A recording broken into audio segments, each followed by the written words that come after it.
नमस्कार साथियों, स्वागत है आप सभी का। तो आज की क्लास में हिंदी के 125 प्रश्नों के प्रैक्टिस सेट को अटेम्प्ट करेंगे। तो आज की क्लास आप लोगों के लिए काफ़ी महत्वपूर्ण होने वाली है। तो आप सभी विद्यार्थी इस क्लास को जरूर अटेंड कीजिएगा और क्लास के एंड में बताइएगा कि 125 में से कितने प्रश्न जो है आप लोगों के सही गए और आज का प्रैक्टिस सेट आप लोगों को कैसा लगा। तो चलिए ज़्यादा समय न लेते हुए क्लास को शुरू करते हैं और देखते हैं आज के महत्वपूर्ण प्रश्नों को। तो देखिए, पहला प्रश्न है, आधुनिक शिक्षा पद्धति के आधार पर आर्य समाज द्वारा चलाए गए विद्यालय हैं।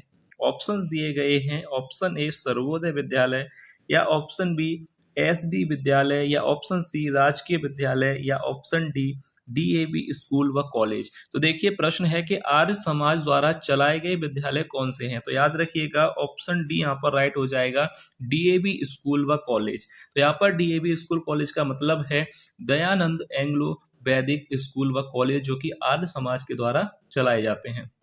अब इसके बाद देखिए, यहाँ पर और प्रश्न ऐसे बन सकते हैं, आर्य समाज की स्थापना कब हुई थी। तो याद रखिएगा, आर्य समाज की स्थापना सन 1875 में हुई थी और इसकी स्थापना किसने की थी? स्वामी दयानंद सरस्वती जी ने। याद रखिएगा, ये प्रश्न भी बन सकता है एग्जाम में कि आर्य समाज की स्थापना किसने की थी।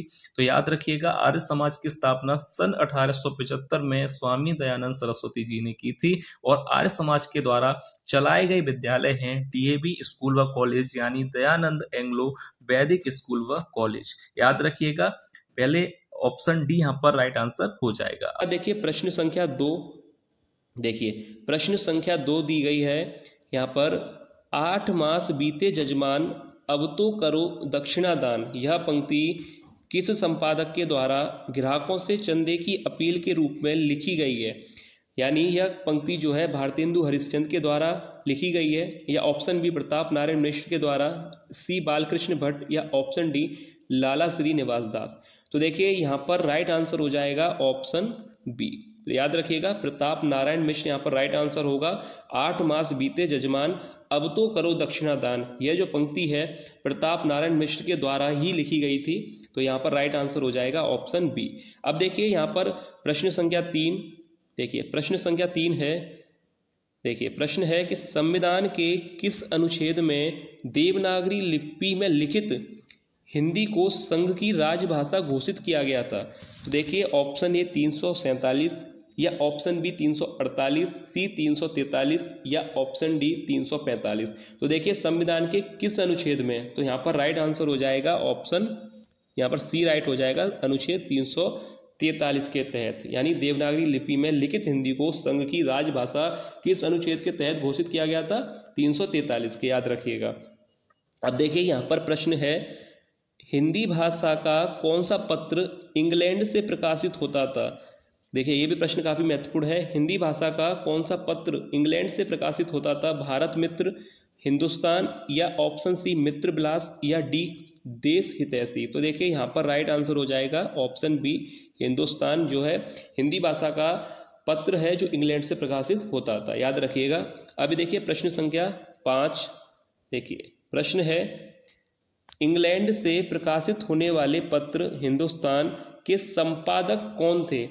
यानी यहाँ पर ऑप्शन दिए गए हैं, राजा रामपाल सिंह, राजा शिवप्रसाद, लाला श्रीनिवास दास, या बद्री नारायण चौधरी प्रेमचंद। तो देखिए यहाँ पर राइट आंसर हो जाएगा ऑप्शन ए। याद रखिएगा, ऑप्शन ए यहाँ पर राइट हो जाएगा, राजा रामपाल सिंह, जो कि इंग्लैंड से प्रकाशित होने वाला पत्र हिंदुस्तान के संपादक थे। ऑप्शन ए यहाँ पर सही होगा।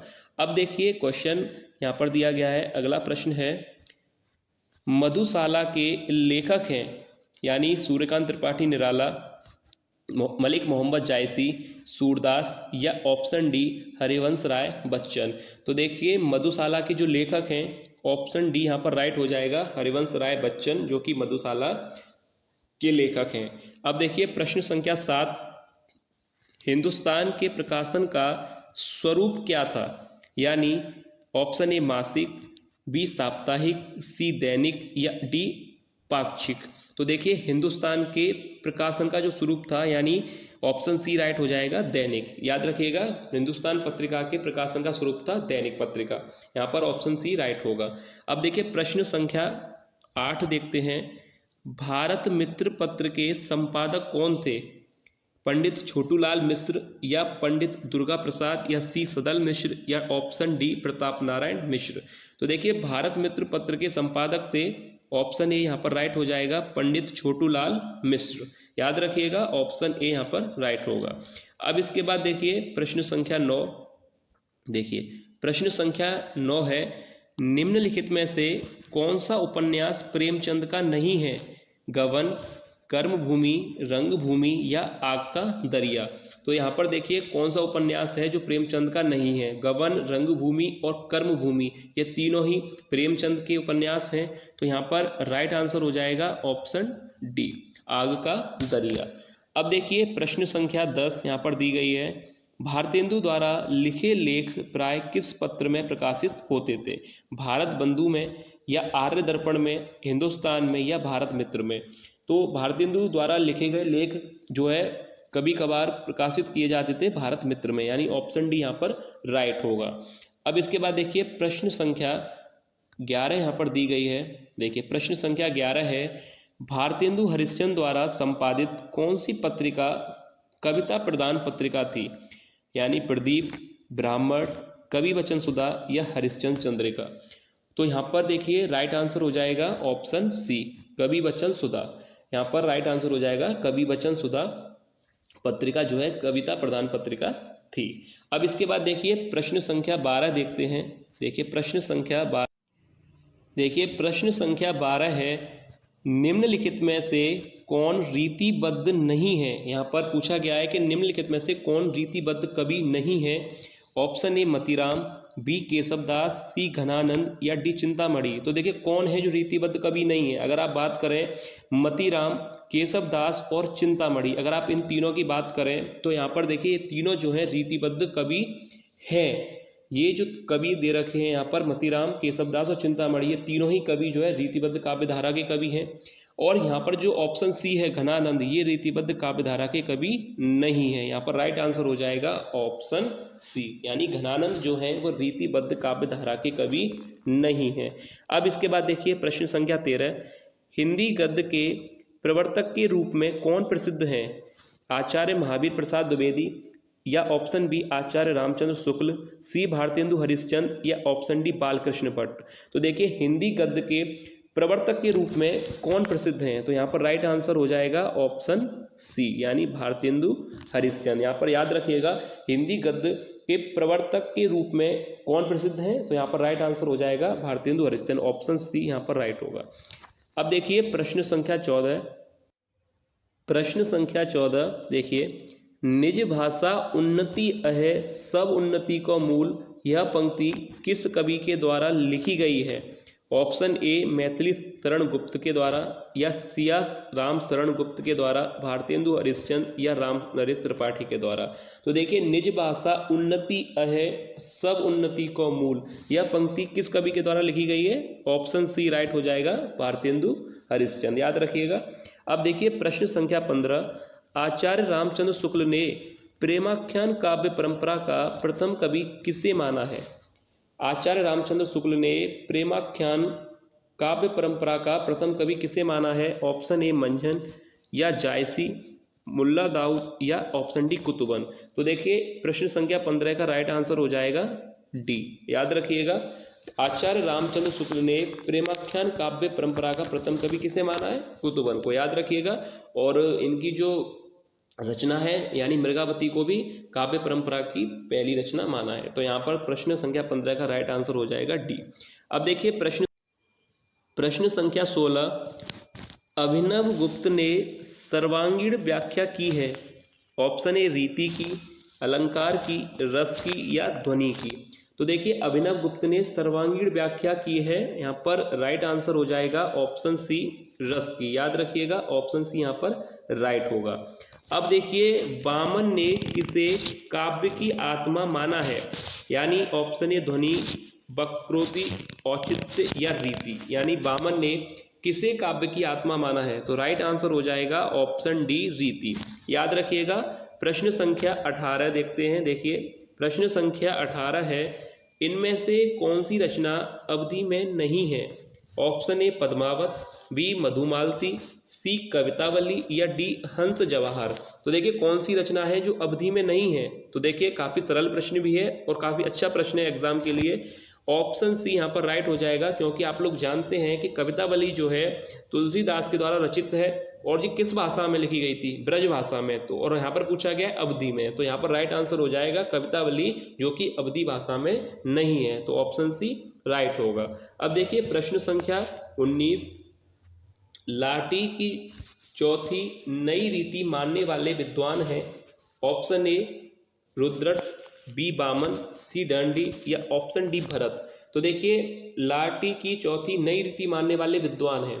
तो ये जो प्रश्न संख्या 19 है, यह प्रश्न मैं आप लोगों के लिए दे रहा हूं। अगर आप लोग वीडियो देख रहे हैं तो आप लोग इस प्रश्न का आंसर जो भी है कमेंट करके बताइएगा कि प्रश्न संख्या 19 का सही आंसर क्या होगा। तो यह प्रश्न आप लोगों के लिए है। अब इसके बाद देखिए प्रश्न संख्या 20 देखते हैं। देखिए प्रश्न संख्या 20, देखिए आचार्य विद्याधर ने रसोचित शब्दार्थ निबंधम किसको कहा है? ध्वनि को, रीति को, औचित्य को या रस को? आचार्य विद्याधर ने किसको कहा है? ध्वनि को, रीति को, औचित्य या रस को? तो देखिए यहाँ पर प्रश्न संख्या 20 का जो सही आंसर होगा, तो यहाँ पर आंसर हो जाएगा रीति को। ऑप्शन बी यहाँ पर सही होगा। अब इसके बाद देखिए प्रश्न संख्या 21, देसिल बैना सब जन मिट्ठा किसका कथन है? ऑप्शन ए तुलसीदास, सूरदास, कबीरदास या विद्यापति। तो देखिए देसिल बैना सब जन मिट्ठा किसका कथन है?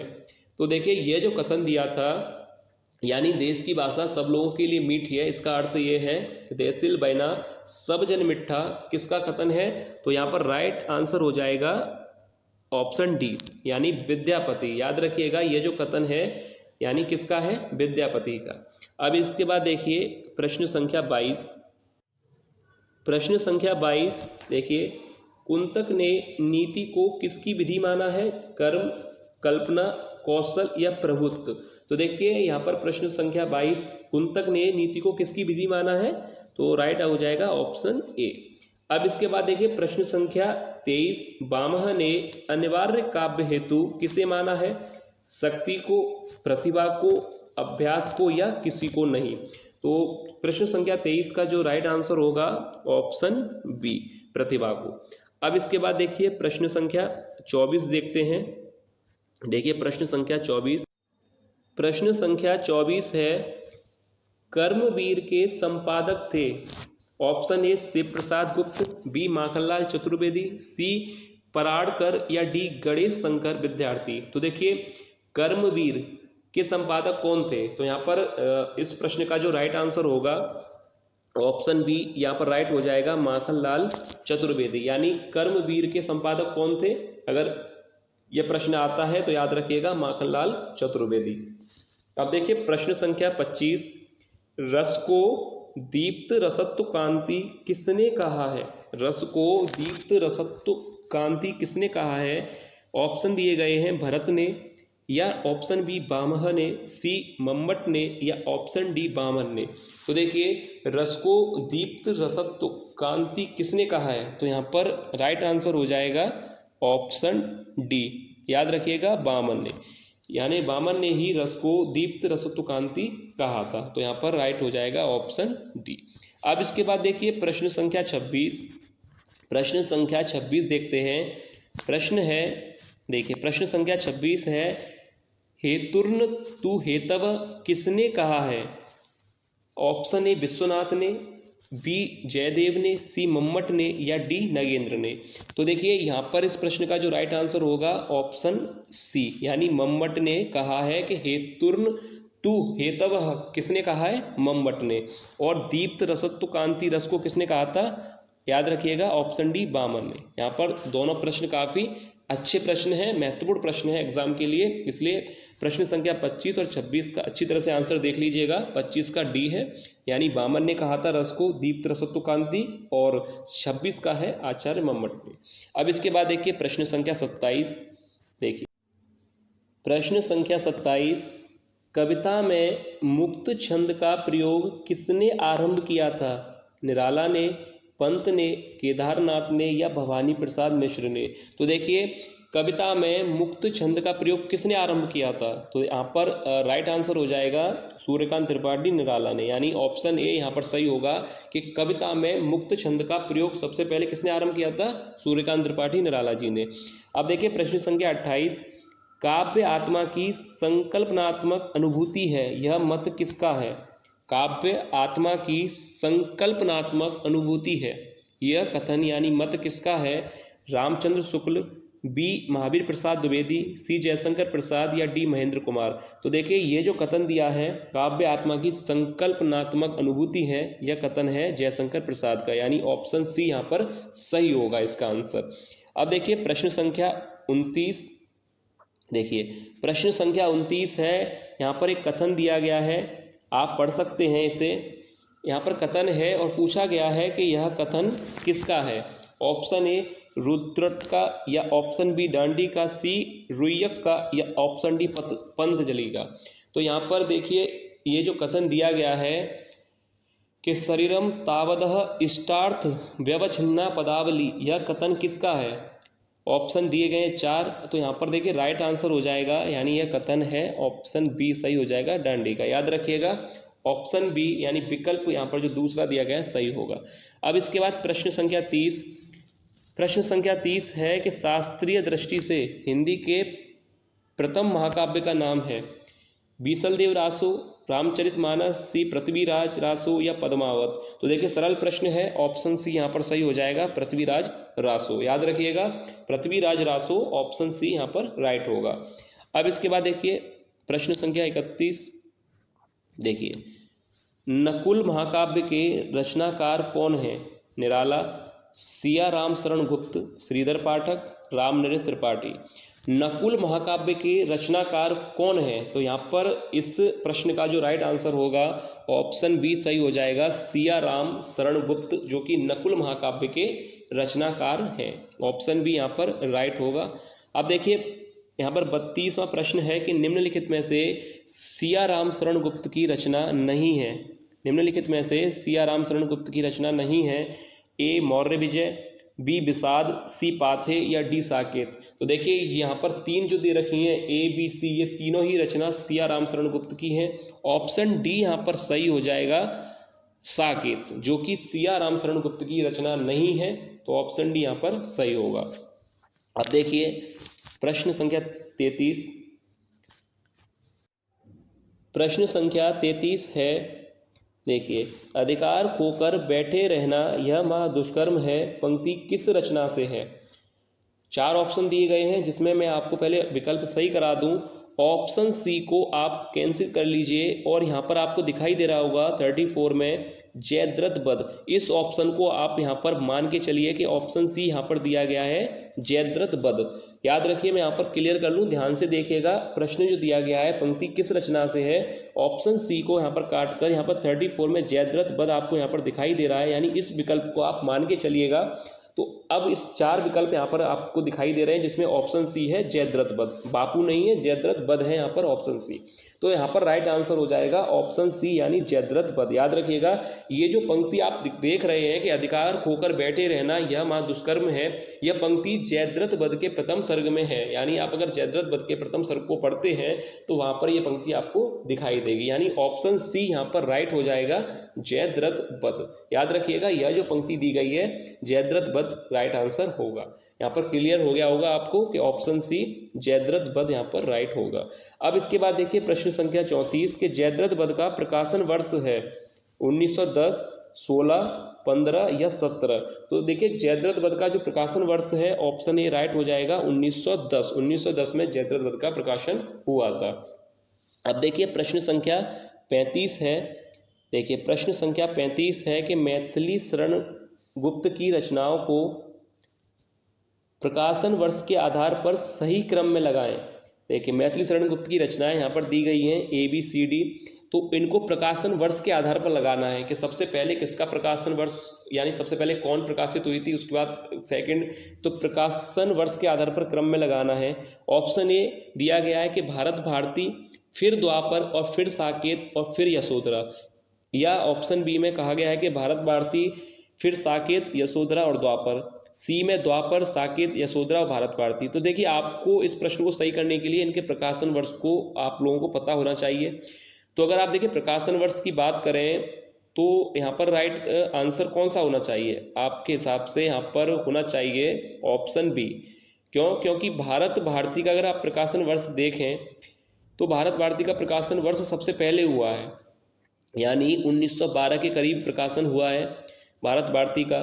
साकेत की बात करें तो साकेत का जो प्रकाशन वर्ष है वो 31 है, शायद 1931 है, और यशोधरा का 1932 और द्वापर 1936। तो यहाँ पर राइट आंसर हो जाएगा ऑप्शन बी, क्योंकि भारत भारती का 1912 और द्वापर का 1936। तो इस क्रम में यहाँ पर राइट आंसर ऑप्शन बी होगा। प्रकाशन वर्ष के आधार पर सही क्रम हो जाएगा ऑप्शन बी। अब इसके बाद देखिए प्रश्न संख्या 36 है। प्रश्न संख्या 36 यहाँ पर है, देखिए प्रश्न संख्या 36 है कि ज्ञानदेव के गुरु कौन थे? नामदेव, गोरखनाथ, या ऑप्शन सी मत्स्येंद्रनाथ, या डी कबीर। तो यहाँ पर राइट आंसर हो जाएगा ऑप्शन बी, गोरखनाथ। अब देखिए प्रश्न संख्या 37 है, भोज से हम्मीर देव तक के समय को आदिकाल का समय किस आलोचक ने माना है? भोज से हम्मीर देव तक के समय को आदिकाल का समय किस आलोचक ने माना है? आचार्य द्विवेदी ने, गारसा दत्तासी ने, शुक्ल ने, या गेरसन ने। तो देखिए यहाँ पर इस प्रश्न का राइट आंसर हो जाएगा ऑप्शन सी, आचार्य रामचंद्र शुक्ल ने ही भोज से हम्मीर देव तक के समय को आदिकाल का समय जो है माना था, आचार्य रामचंद्र शुक्ल ने, यानी ऑप्शन सी यहाँ पर राइट हो जाएगा, आचार्य रामचंद्र शुक्ल। अब इसके बाद देखिए प्रश्न संख्या 38 देखते हैं। प्रश्न संख्या 38 है, देसिल बैना सब जन मिठा किस कवि की पंक्ति है? प्रश्न यहाँ पर रिपीट हुआ है इसलिए इसमें ज़्यादा समय नहीं लेंगे। Option A Khusro, Vidyapati, Jagnik, Abdul Rahman. तो यहाँ पर राइट आंसर देखिए प्रश्न पहले भी आया था, तो राइट आंसर है ऑप्शन बी, यानी विद्यापति जो है इस कवि, किस कवि की पंक्ति है यहाँ पर? तो राइट आंसर हो जाएगा विद्यापति, ऑप्शन बी राइट हो जाएगा।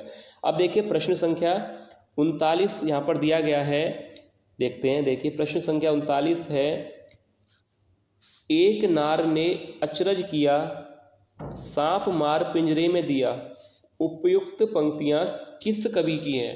एक नार ने अचरज किया, सांप मार पिंजरे में दिया, उपयुक्त पंक्तियां किस कवि की हैं? अब्दुल रहमान, रहीम, खुसरो, या जगनीक। तो देखिए यहाँ पर ये जो पंक्ति दी गई है ये किस कवि की है? तो राइट आंसर हो जाएगा ऑप्शन सी, अमीर खुसरो। ऑप्शन सी राइट हो जाएगा कि अमीर खुसरो की यह पंक्ति है, तो याद रखिएगा।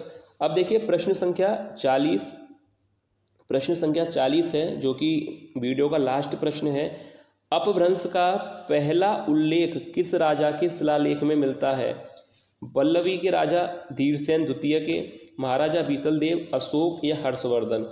अपभ्रंश का पहला उल्लेख किस राजा के शिलालेख में मिलता है? तो यहाँ पर राइट हो जाएगा आंसर ऑप्शन ए, याद रखिएगा पल्लवी के राजा धीरसेन द्वितीय के जो है शिलालेख में अपभ्रंश का पहला उल्लेख मिलता है। तो राइट आंसर हो जाएगा ऑप्शन ए, ठीक है। तो देखिए यहाँ पर प्रश्न संख्या 50 है, रिपोर्टाज विधा के संबंध में निम्नलिखित में से कौन सा कथन सत्य है?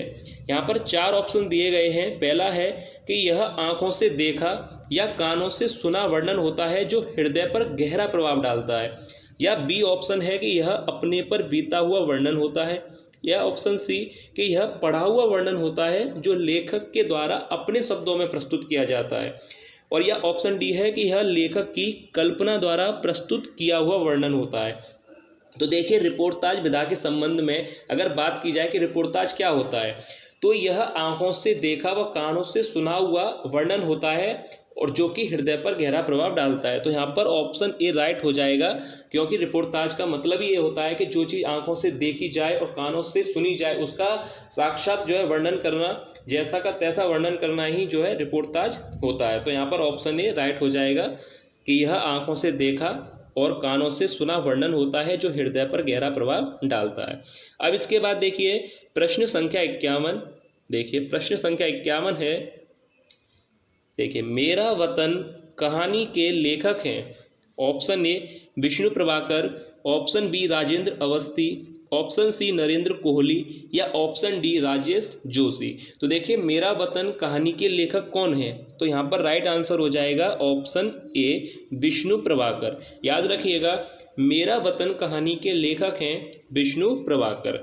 अब इसके बाद देखिए प्रश्न संख्या 52, जलते हुए डैने के लेखक हैं। ऑप्शन दिए गए हैं, option A Kamleshwar, option B Shivani, C Himanshu Joshi या ऑप्शन डी अखिलेश। तो देखिए जलते हुए डैने के लेखक या रचनाकार हैं, तो यहाँ पर राइट आंसर हो जाएगा ऑप्शन सी हिमांशु जोशी। याद रखिएगा जलते हुए डैने के लेखक हैं हिमांशु जोशी। अब इसके बाद देखिए प्रश्न संख्या 53। देखिए प्रश्न संख्या 53 है, लोग बिस्तरों पर कहानी किसकी है। लोग बिस्तरों पर कहानी किसकी है। ऑप्शन ए काशीनाथ सिंह की या ऑप्शन बी शिव प्रसाद सिंह की या ऑप्शन सी अमरकांत की या ऑप्शन डी कमलेश्वर की। तो देखिए याद रखिएगा लोग बिस्तरों पर यह कहानी किसकी है, काशीनाथ सिंह की, यानी ऑप्शन ए यहाँ पर राइट हो जाएगा, काशीनाथ सिंह की यह कहानी है। अब देखिए प्रश्न संख्या 54, कलम हुए हाथ कहानी के रचयिता हैं। कलम हुए हाथ कहानी के रचयिता हैं ऑप्शन ए रमेश उपाध्याय या राजेश जोशी, बलराम या मन्नू भंडारी हैं। तो देखिए कलम हुए हाथ इस कहानी के जो रचनाकार हैं वह है ऑप्शन सी, यहाँ पर राइट हो जाएगा बलराम। याद रखिएगा कलम हुए हाथ यह कहानी अगर आता है एग्जाम में तो याद रखिएगा इसके जो रचनाकार हैं वह है बलराम। अब इसके बाद देखिए प्रश्न संख्या 55। देखिए प्रश्न संख्या 55 है, आबू नस कहानी किसने लिखी। ऑप्शन ए कुंवर नारायण ने, बी भीष्म साहनी ने, सी सुरेंद्र अरोड़ा ने या ऑप्शन डी निर्मल वर्मा ने। तो देखिए आबूनस कहानी किसने लिखी, राइट आंसर हो जाएगा ऑप्शन सी। ऑप्शन सी यहाँ पर राइट हो जाएगा सुरेंद्र अरोड़ा ने। अब इसके बाद देखिए प्रश्न संख्या 56। देखिए प्रश्न है, जुगलबंदी उपन्यास है। जुगलबंदी उपन्यास है ऑप्शन ए गिरिराज किशोर का, बी नागार्जुन का या ऑप्शन सी ममता कालिया का या ऑप्शन डी उदय प्रकाश का। तो देखिए जुगलबंदी जो उपन्यास है तो यहाँ पर याद रखिएगा राइट आंसर हो जाएगा ऑप्शन ए यानी गिरिराज किशोर का। जुगलबंदी उपन्यास के रचनाकार कौन है, तो याद रखिएगा गिरिराज किशोर। यहाँ पर ऑप्शन ए राइट होगा। अब इसके बाद देखिए प्रश्न संख्या 57, लोक ऋण के रचयिता हैं।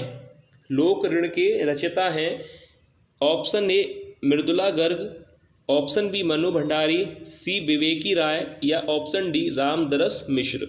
तो यहाँ पर देखिए राइट आंसर हो जाएगा लोक ऋण के जो रचनाकार हैं ऑप्शन सी यानी विवेकी राय यहाँ पर राइट आंसर होगा।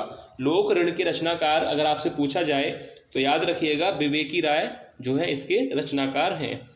अब इसके बाद देखिए क्वेश्चन यहाँ पर दिया गया है 58, छोटे छोटे पक्षी उपन्यास है। छोटे छोटे पक्षी उपन्यास है, ऑप्शन यहाँ पर दिए गए हैं अस्क का या ऑप्शन बी श्रीलाल शुक्ल का या ऑप्शन सी शैलेश मटियानी का या ऑप्शन डी जयशंकर प्रसाद का। तो देखिए पहले इस प्रश्न को क्लियर कर लेते हैं ताकि आपको यहाँ पर ऑप्शन दिखाई नहीं दे रहे हैं। पहले इस प्रश्न को यहाँ पर देखिए क्लियर अच्छी तरह से देख लीजिए। छोटे छोटे पक्षी उपन्यास है और 4 ऑप्शन दिए गए हैं, तो यहाँ पर जो राइट आंसर होगा ऑप्शन सी राइट हो जाएगा शैलेश मटियानी का। याद रखिएगा छोटे छोटे पक्षी उपन्यास हैं शैलेश मटियानी का। अब यहाँ पर देखिए क्वेश्चन नंबर 59, दुहा उपन्यास है अमृत राय का या रामदरस मिश्र का, सी हिमांशु जोशी का या डी मणि मधुकर का। तो देखिए दुहा उपन्यास किसका है, तो देखिए यहाँ पर राइट आंसर हो जाएगा ऑप्शन ए अमृत राय का। पहला ही ऑप्शन सही होगा अमृत राय। दुहा उपन्यास किसका है, अमृत राय का।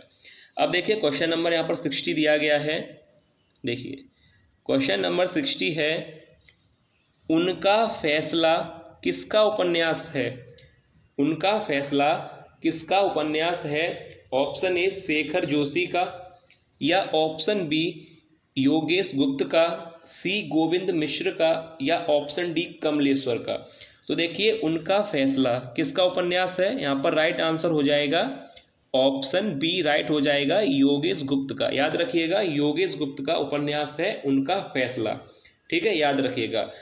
अब देखिए यहाँ पर क्वेश्चन नंबर 61, बंटता हुआ आदमी उपन्यास के रचनाकार हैं।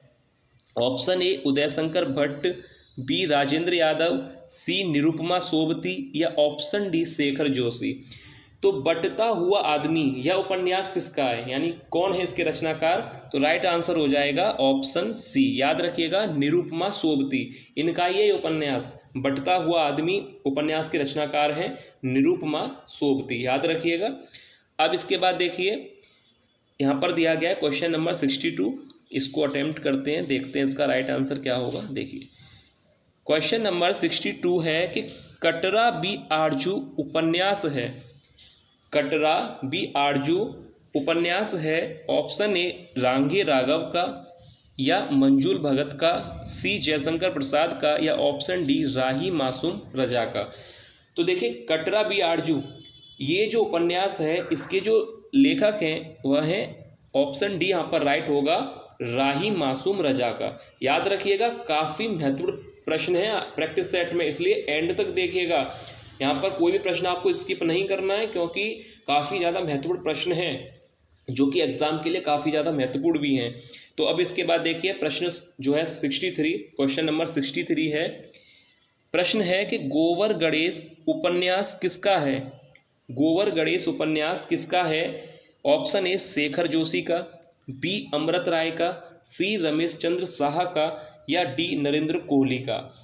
तो यहाँ पर राइट आंसर क्या होगा? यहाँ पर प्रश्न जो है 63, इसका राइट आंसर होगा कि गोवर गणेश उपन्यास किसका है? रमेश चंद्र शाह का। याद रखिएगा, ऑप्शन सी यहाँ पर राइट हो जाएगा, रमेश चंद्र शाह का यह उपन्यास है। अब इसके बाद देखिए आगे दिया गया है क्वेश्चन नंबर 64। क्वेश्चन नंबर 64, बंगला नाटककार दुजेंद्र लाल राय के नाटकों का हिंदी में अनुवाद करने वाले लेखक का क्या नाम था? यानी बंगला नाटककार दुजेंद्र लाल राय के नाटकों का हिंदी में अनुवाद किस लेखक ने किया था? 4 ऑप्शन यहाँ पर आपको दिखाई दे रहे हैं। तो राइट आंसर हो जाएगा ऑप्शन बी, रूप नारायण पांडे। याद रखिएगा, रूप नारायण पांडे यहाँ पर राइट आंसर होगा। अब देखिए क्वेश्चन नंबर 65, प्रसाद जी के निम्नलिखित नाटकों में से कौन सा नाटक पौराणिक नाटक है? 4 ऑप्शन देखिए, जन्मेजय का नाग यज्ञ, बी चंद्रगुप्त, सी अजातशत्रु, या डी राजश्री। तो कौन सा नाटक है जयशंकर प्रसाद का जो कि पौराणिक नाटक में आता है? यानी पौराणिक नाटक है, कौन सा यहाँ पर नाटक है जो पौराणिक है? तो राइट आंसर हो जाएगा ऑप्शन ए, जन्मेजय का नाग यज्ञ। याद रखिएगा, ऑप्शन ए यहाँ पर राइट होगा। अब इसके बाद देखिए क्वेश्चन नंबर 66 यहाँ पर दिया गया है। क्वेश्चन नंबर 66 है, नील गगन सा हृदय शांत हो रहा प्रस्तुत पंक्ति में कौन सा शब्द उपमेय है? तो देखिए यहाँ पर पंक्ति दी गई है और पूछा गया है कि कौन सा शब्द है जो उपमेय है, यानी नील है या शांत या गगन या हृदय। तो कौन सा शब्द है जो उपमेय है? पहले आप लोगों को यह चीज पता होना चाहिए कि उपमेय क्या होता है। उपमेय यहाँ पर पूछा गया है कि कौन सा शब्द उपमेय है, तो इसका मतलब क्या है? तो मैं आपको क्लियर कर दूं कि देखिए उपमेय और उपमान ये 2 होते हैं, तो इनमें आप लोगों को ज्यादातर कंफ्यूज हो जाते हैं। तो देखिए उपमेय क्या होता है कि जिसकी तुलना की जाए, सरल शब्दों में मैं आप लोगों को बता दूं, जिसकी तुलना की जाए वह उपमेय होता है, और जिससे तुलना की जाए वहां पर उपमान होता है।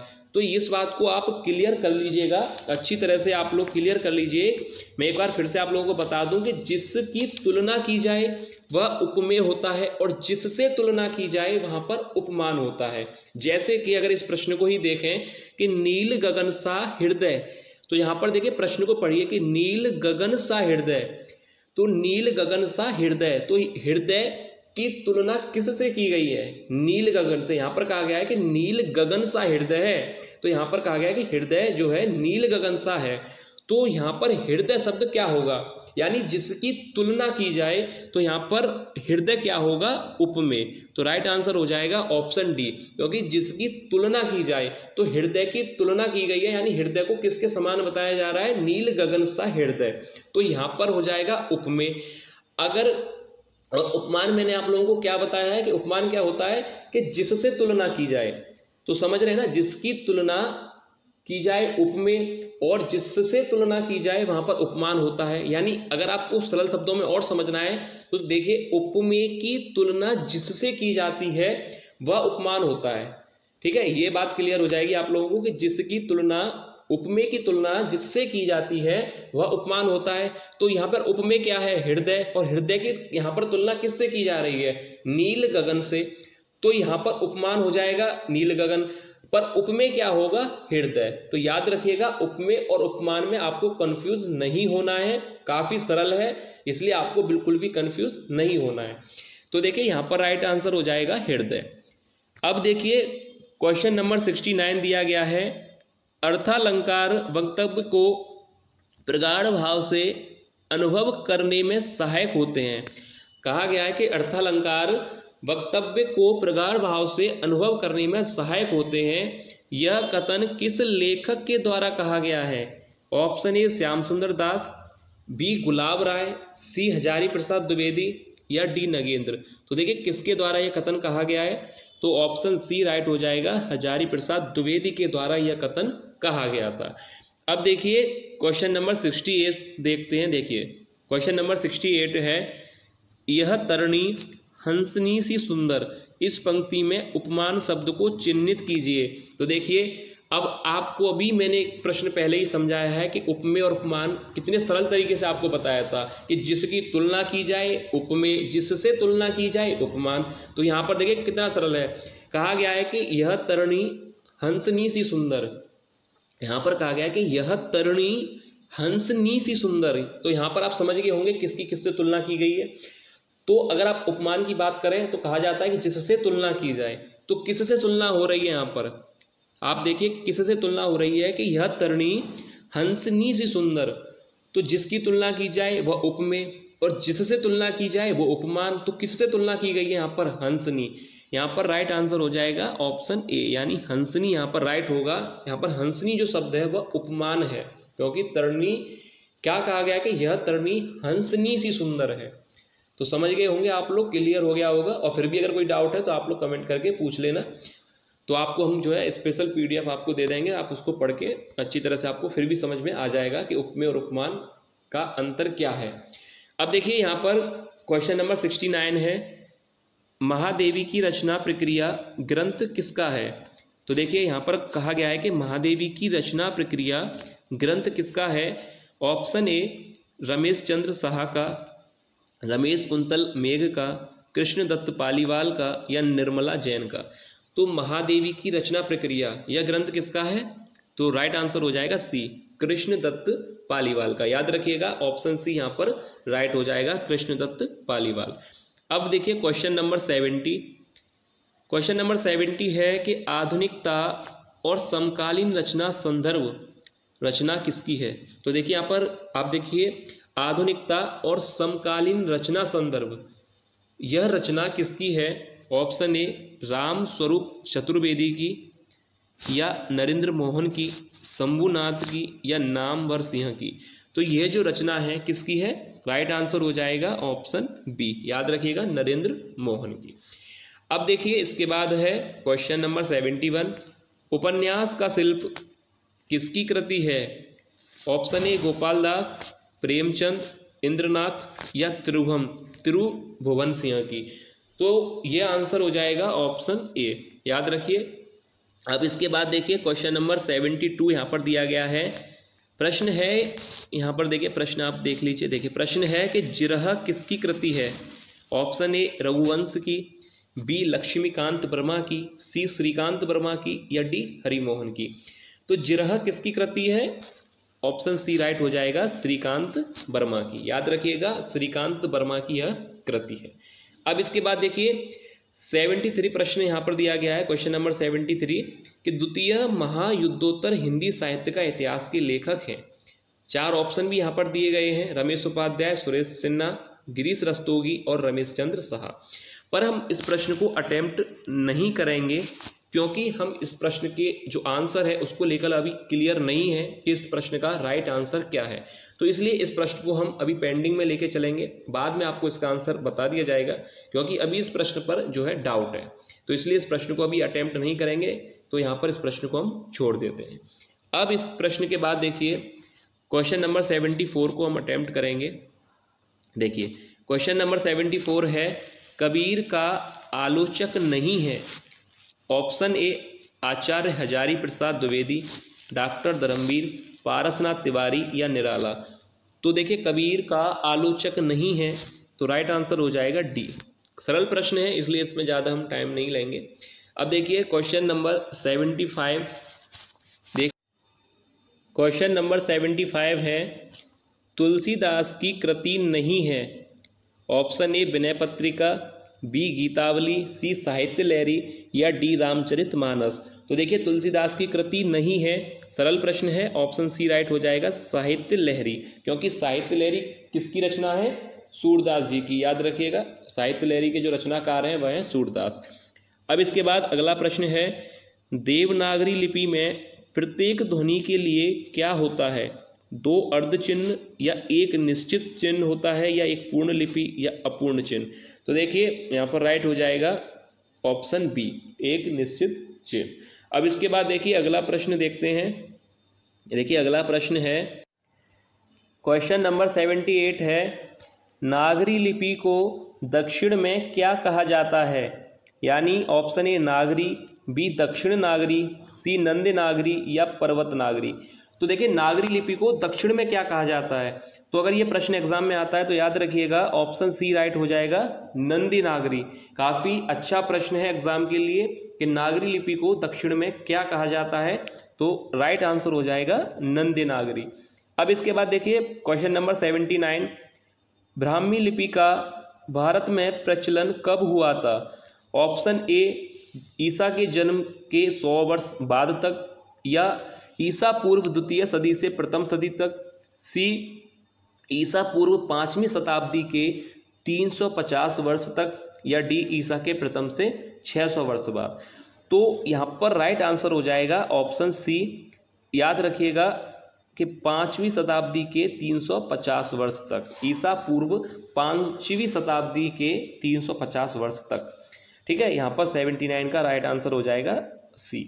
अब इसके बाद देखिए क्वेश्चन नंबर 80, क्वेश्चन नंबर 80 यहाँ पर दिया गया है, मानक हिंदी का मूल आधार कौन सी बोली है? ए उर्दू, पंजाबी, खड़ी बोली या अवधी। तो देखिए मानक हिंदी, पहली बात तो ये प्रश्न काफ़ी ज़्यादा अच्छा प्रश्न है एग्जाम के लिए कि मानक हिंदी का मूल आधार कौन सी बोली है। तो देखिए इस प्रश्न का राइट आंसर हो जाएगा ऑप्शन सी, यानी खड़ी बोली। याद रखिएगा मानक हिंदी का मूल आधार कौन सी बोली है? खड़ी बोली। अच्छा प्रश्न है एग्जाम के लिए, तो राइट आंसर यहाँ पर हो जाएगा सी, खड़ी बोली।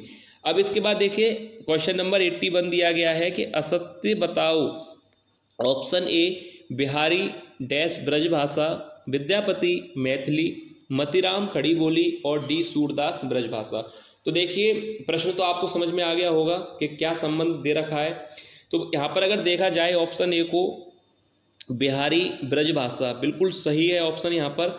बी विद्यापति मैथिली, ये भी ऑप्शन सही है। सी मतीराम खड़ी बोली, यहाँ पर ये ऑप्शन गलत है, मतीराम खड़ी बोली। तो यहाँ पर देखिए यहाँ पर इस प्रश्न का जो राइट आंसर हो जाएगा मतीराम खड़ी बोली, क्योंकि अगर देखा जाए डी बिल्कुल सही है, सूरदास ब्रजभाषा बिल्कुल सही है, और विद्यापति मैथिली और बिहारी ब्रजभाषा, यानी यहाँ पर ये तीनों ही ऑप्शन सही है। तो असत्य बताओ में ऑप्शन सी यहाँ पर राइट हो जाएगा।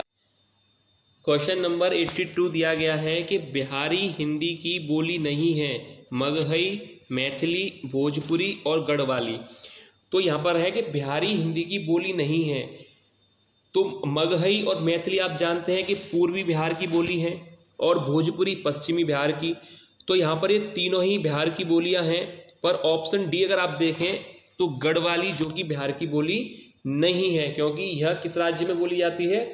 उत्तराखंड में। तो यानी ऑप्शन डी सही हो जाएगा कि गढ़वाली जो है बिहारी हिंदी की बोली नहीं है। क्योंकि यह उत्तराखंड राज्य की बोली है।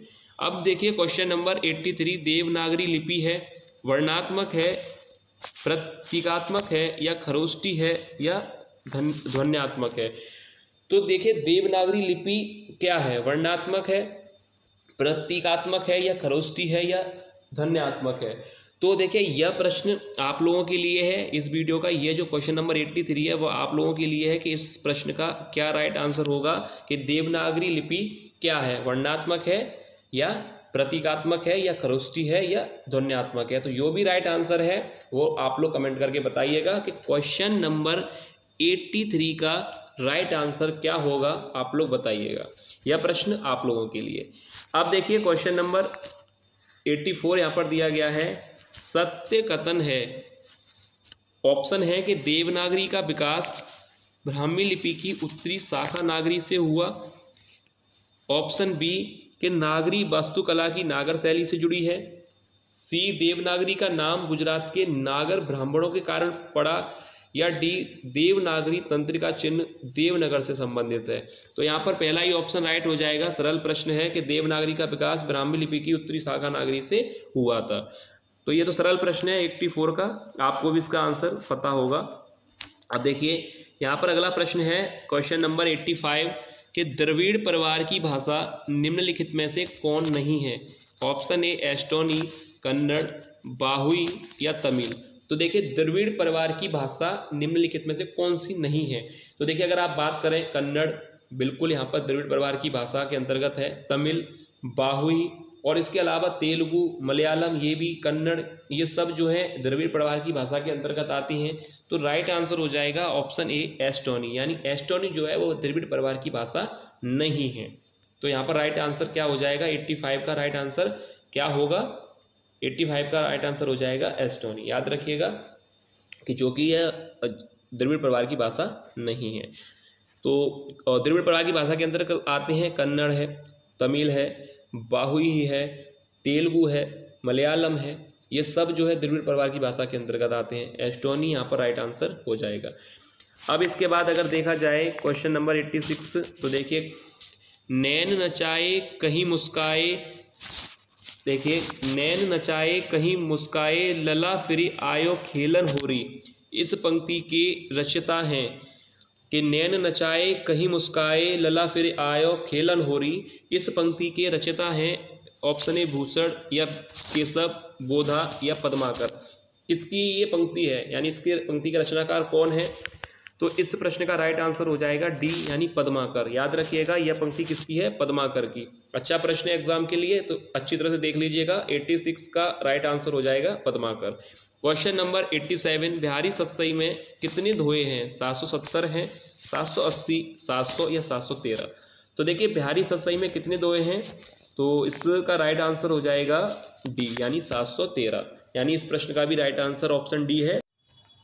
क्वेश्चन नंबर 88 है, घनानंद की प्रेमिका का नाम क्या था।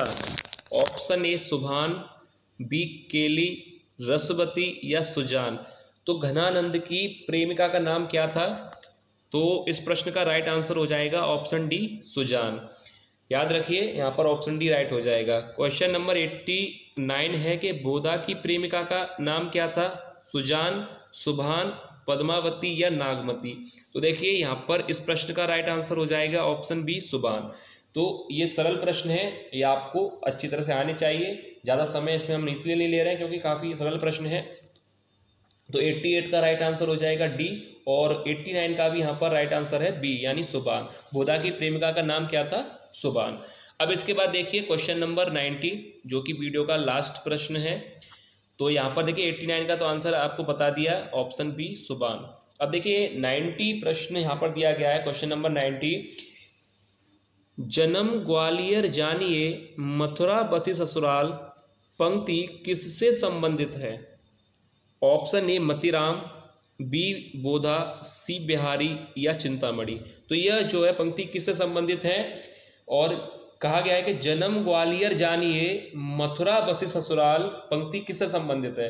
तो पहले तो ये पंक्ति भी मैं आपको पूरी बता दूं कि यहाँ पर पंक्ति क्या है कि जन्म ग्वालियर जानिए खड़े बुंदेले बाल तरुणाई आए सुघर मथुरा बसी ससुराल। तो ये जो पंक्ति है कंप्लीट है, ये किससे संबंधित है? ऑप्शन सी राइट हो जाएगा, क्योंकि बिहारी जी से संबंधित है। तो राइट आंसर हो जाएगा ऑप्शन सी बिहारी। नंबर 91। तो देखिए प्रश्न यहाँ पर दिया गया है, जयपुर नरेश प्रताप शाह का दरबारी कवि है। ऑप्शन ए भूषण, बी मतिराम, सी बोधा या डी पद्माकर। तो देखिए जयपुर नरेश प्रताप शाह का दरबारी कवि कौन था? तो देखिए इस प्रश्न का राइट आंसर हो जाएगा ऑप्शन डी, यानी पद्माकर। पद्माकर जो कि जयपुर नरेश प्रताप शाह के दरबारी कवि थे। अब पद्माकर कौन थे? पद्माकर हिंदी साहित्य की रीतिकाल के कवि थे। तो यही प्रश्न इनसे बनता है कि ये किस काल से संबंधित थे? तो याद रखिएगा ये हिंदी साहित्य के रीतिकाल से संबंधित है, यानी रीतिकाल के कवि थे। अब इसके बाद देखिए क्वेश्चन 92 यहाँ पर दिया गया है, भूषण के आश्रयदाता का नाम है। ऑप्शन ए भाव सिंह, ऑप्शन बी इंद्रजीत सिंह, सी विश्वनाथ सिंह या ऑप्शन डी शिवाजी।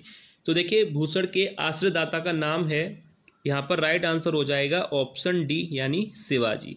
इनके आश्रयदाताओं के जो नाम है उसमें शिवाजी और छत्रसाल बुंदेला के नाम आते हैं, पर यहाँ पर ऑप्शन दिया गया है शिवाजी का, तो राइट आंसर हो जाएगा ऑप्शन डी शिवाजी।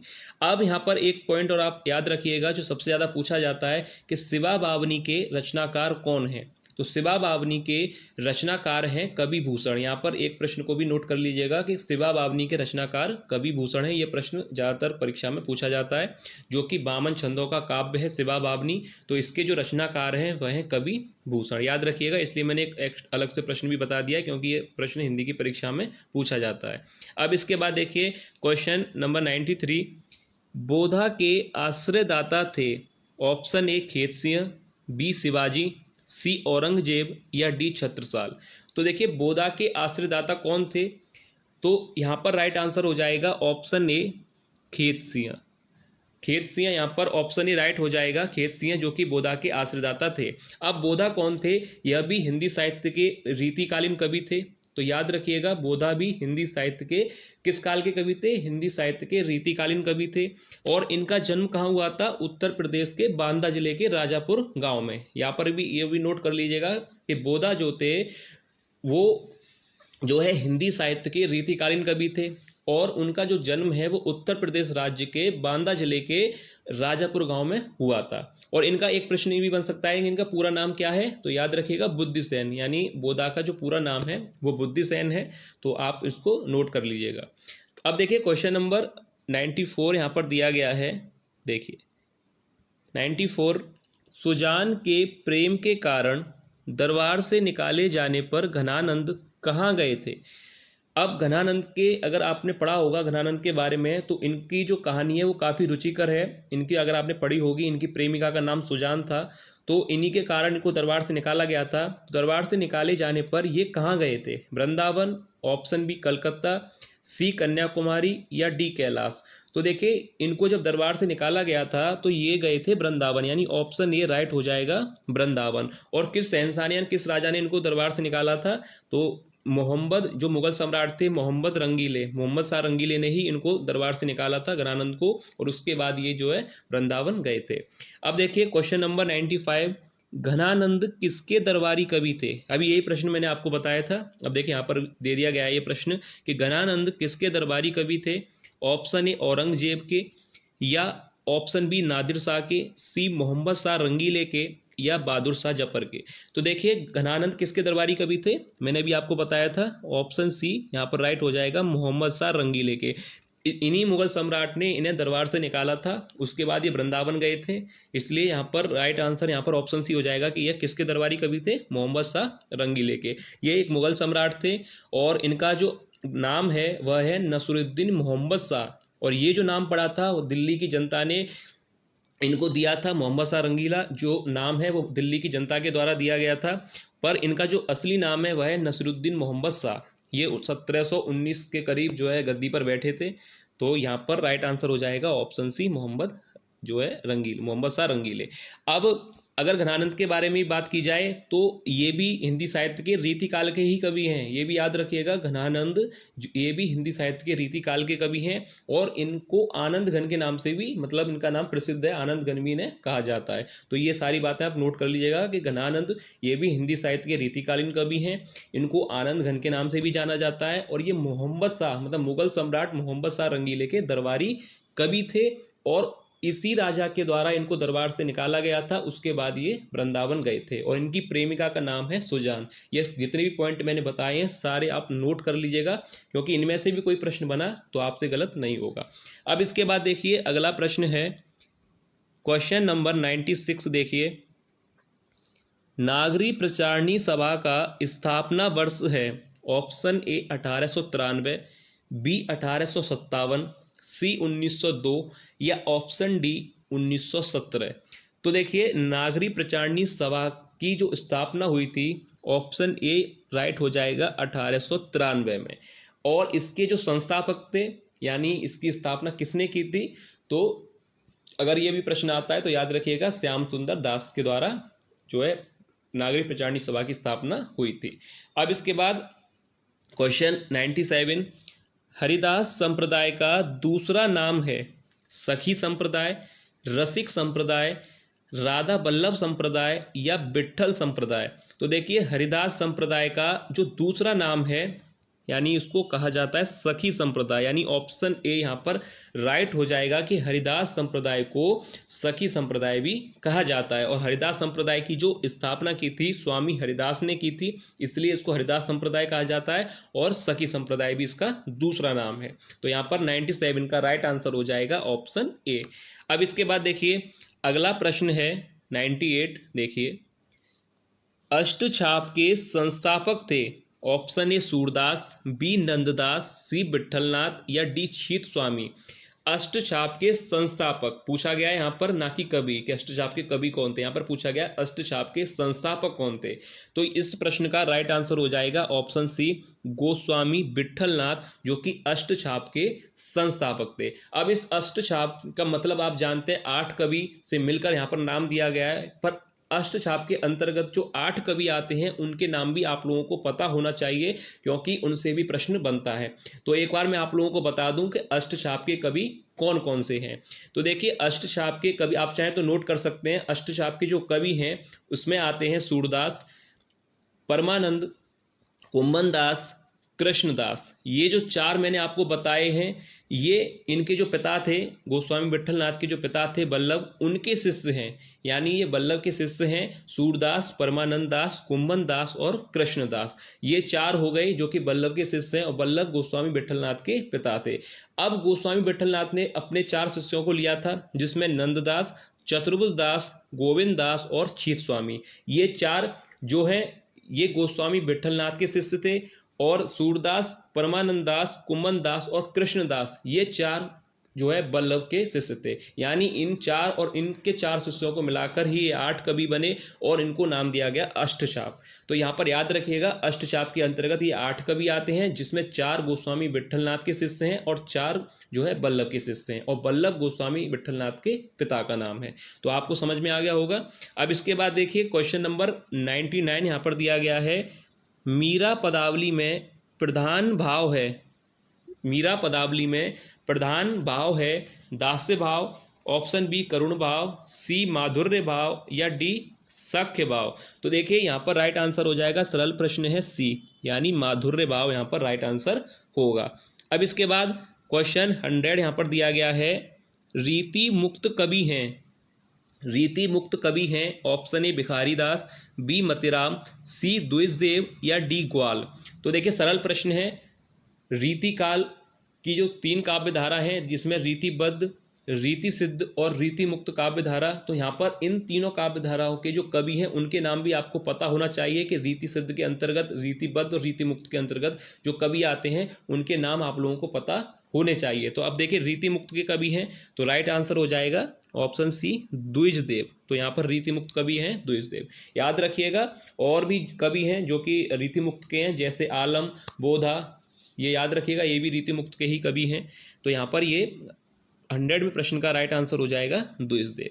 अब इसके बाद देखिए अगला प्रश्न है देखिए प्रश्न है कि जगत विनोद के रचयिता का नाम है, जगत विनोद के रचयिता का नाम है ऑप्शन ए देव, बी मतिराम, सी भूषण या डी पद्माकर। तो यहाँ पर राइट आंसर हो जाएगा ऑप्शन डी पद्माकर। काफी सरल प्रश्न भी है और अच्छा प्रश्न भी है एग्जाम के लिए।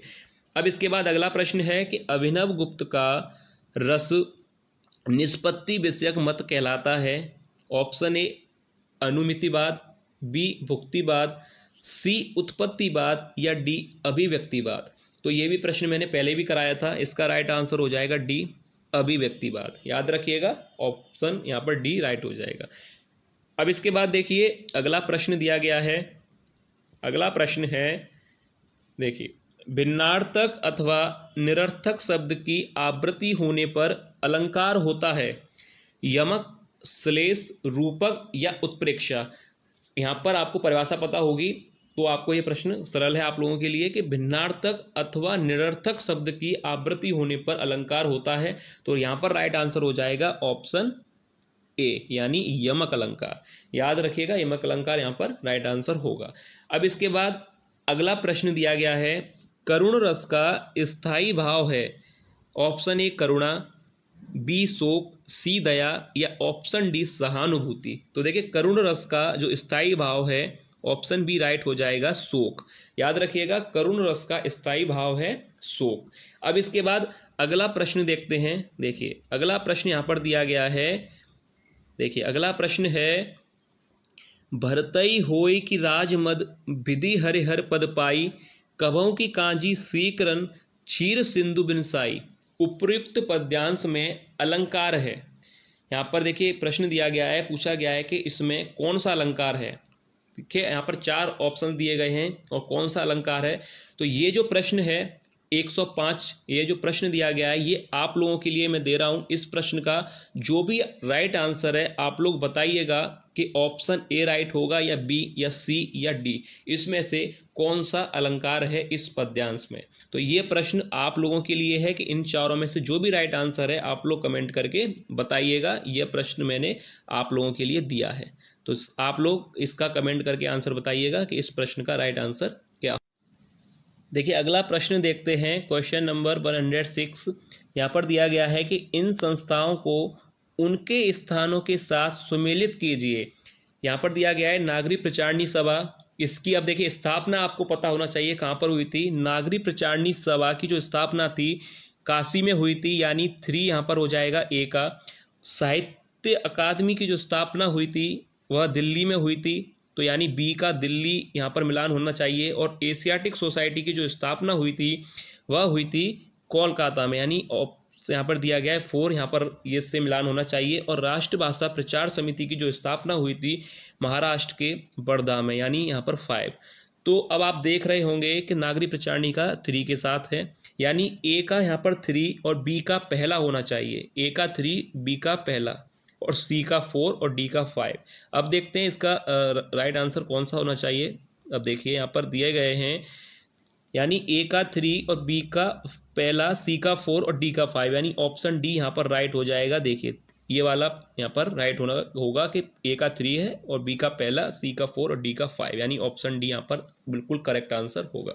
अब इसके बाद अगला प्रश्न है, देखिए अगला प्रश्न दिया गया है इन नाटकों को उनके नाटककारों के साथ सुमेलित कीजिए। अब देखिए ये भी प्रश्न है। पहला नाटक है कोमल गांधार। अब इसके नाटककार कौन है ये आपको पता होना चाहिए। अब देखिए पहला है कोमल गांधार, अब इसके नाटककार कौन है तो मैं आपको बता दूं इसके नाटककार हैं शंकर शेष, यानी ए का जो मिलान होना चाहिए 4 के साथ, यानी कोमल गांधार के जो नाटककार हैं वह हैं शंकर शेष, यानी ए का यहाँ पर 4 होगा। अगर दूसरा देखा जाए मुक्ति का रहस्य, यानी अब इसका मिलान किसके साथ होना चाहिए, इसके नाटककार कौन है मुक्ति का रहस्य, तो देखिए इसके नाटककार हैं लक्ष्मी नारायण मिश्र, यानी इसका जो मिलान होगा 3 के साथ।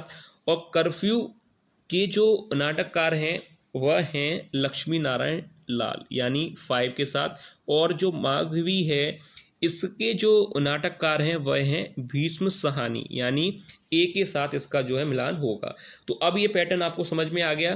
पैटर्न है कि ए का 4 होगा और बी का 3, अब देखिए ऑप्शन पहला यहाँ पर दिखाई दे रहा है, ए का 4, बी का 3, कर्फ्यू अगर देखा जाए सी का 5 है, बिल्कुल सही है, और डी का अगर देखें तो 1 यानी भीष्म सहानी। यहाँ पर लगता है ऑप्शन थोड़ा गलत यहाँ पर दिया गया है, डी का यहाँ पर 1 होगा, यहाँ पर सही कर दिया गया है डी का 1। तो राइट आंसर यहाँ पर पहला ही ऑप्शन राइट हो जाएगा। देखिए पहला ही ऑप्शन राइट होगा ये वाला। याद रखिए यहाँ पर 2 नहीं है, 1 कर लीजिएगा कि ए का 4, बी का 3, सी 5 और डी 1, क्योंकि और पैटर्न यहाँ पर गलत है। अगर आप सी को भी देखेंगे तो ए का 4 है और बी का यहाँ पर 3 राइट था पर 2 दिया गया है, तो इसलिए ये भी गलत होगा। पहला ही यहाँ पर राइट हो जाएगा, याद रखिएगा, अच्छी तरह से देख लीजिएगा।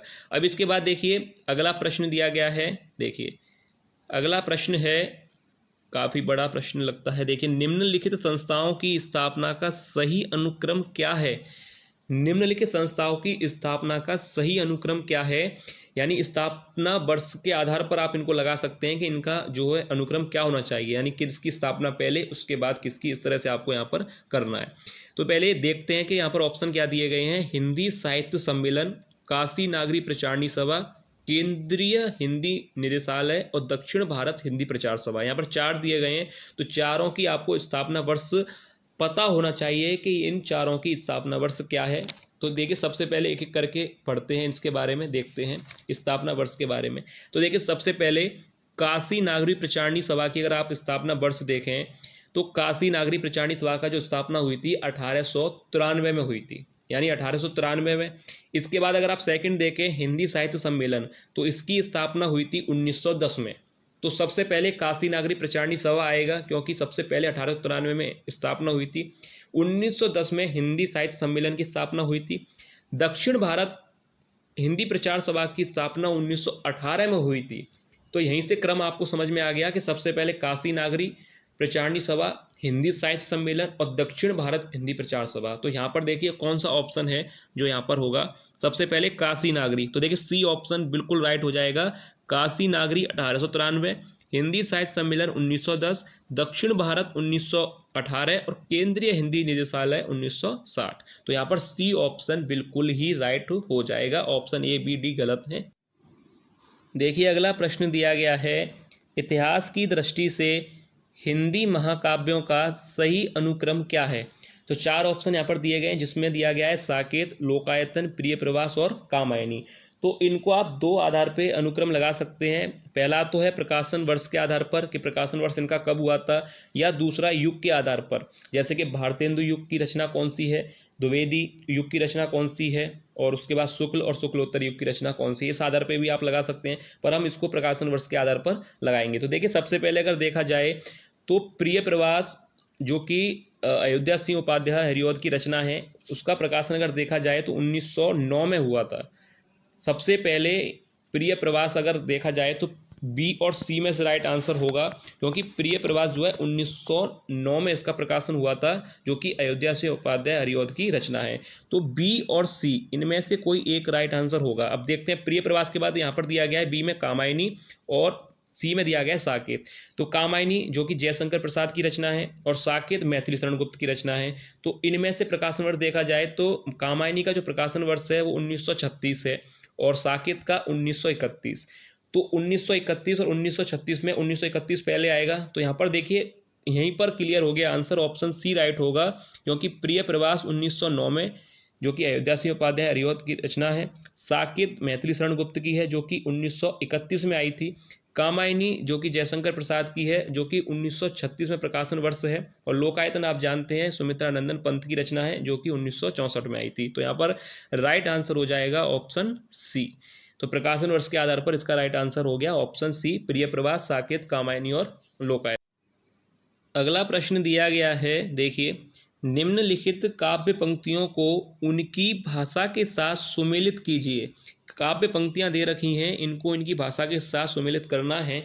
पहली पंक्ति है कि का पूछहूं तुम धातु निचोई, जो गुरु कीन अंतरपट होई, यानी अब इसको किस भाषा के साथ हमें मिलान करना चाहिए। तो देखिए यहाँ पर राइट हो जाएगा ए का अपभ्रंश, ब्रज, गढ़वाली, अवधी और खड़ी बोली। तो ये किस भाषा में है, तो ए का हो जाएगा 4 यानी अवधी। यहाँ पर ए का हो जाएगा 4 अवधी में। और दूसरा दिया गया है कि ढोला मारिया ढिल्ली मह मुच्छेऊ मेच शरीर। तो इसका जो होना चाहिए अपभ्रंश, ब्रज में तो ये है नहीं, गढ़वाली भी नहीं है, खड़ी बोली में भी नहीं है, यानी ऑप्शन यहाँ पर ए हो जाएगा अपभ्रंश, यानी बी का जो मिलान होना चाहिए अपभ्रंश के साथ, तो यहाँ पर मिलान होगा अपभ्रंश के साथ। तो देखिए यहाँ पर होगा बी का। अगर सी देखा जाए, जो मांगहूँ सो देहु मनोहर, यह बात तेरी खोटी, तो ये सी जो है किस में है, ब्रज में या गढ़वाली में या खड़ी बोली में। तो देखिए, जो मांगहूँ सो देहु मनोहर, यह बात तेरी खोटी, तो ये किस भाषा में है, तो ये सरल है, यहाँ से हमें क्लियर पता चल गया कि ये ब्रज भाषा में है, तो सी का हो जाएगा सेकंड। अब यहाँ पर ए का 4 होगा और बी का यहाँ पर 1 है, सी का जो है 2 है। अब इसके बाद डी यहाँ पर देखते हैं कि डी का क्या होगा। अब देखिए डी जो पंक्ति यहाँ पर दी गई है, उसकी चोटी सटकाई लख, अपनी कैंचली छोड़ सटक गई, तो देखिए इसका जो है मिलान किसके साथ होना चाहिए, डी का। अपभ्रंश का यहाँ पर मैं आपको एक बार फिर बता दूं, ए का जो था यानी अवधी भाषा, बी जो था अपभ्रंश के साथ है, और सी जो था वो ब्रज भाषा। तो यहाँ पर पहला, दूसरा और यहाँ पर ये तीनों हो गए। अब है गढ़वाली और खड़ी बोली, इनमें से किसी एक भाषा से संबंधित है, उसकी चोटी सटकाई लख, अपनी कैंचली छोड़ सटक गई, तो देखिए ये किस भाषा में है, तो यहाँ पर राइट आंसर हो जाएगा खड़ी बोली में, यानी इसका हो जाएगा 5। तो अब हमें ये पैटर्न समझ में आ गया कि एक जो है 4 के साथ है, बी 1, सी 2 और डी यहाँ पर 5। तो देखते हैं यहाँ पर विकल्प किस हिसाब से दिया गया है।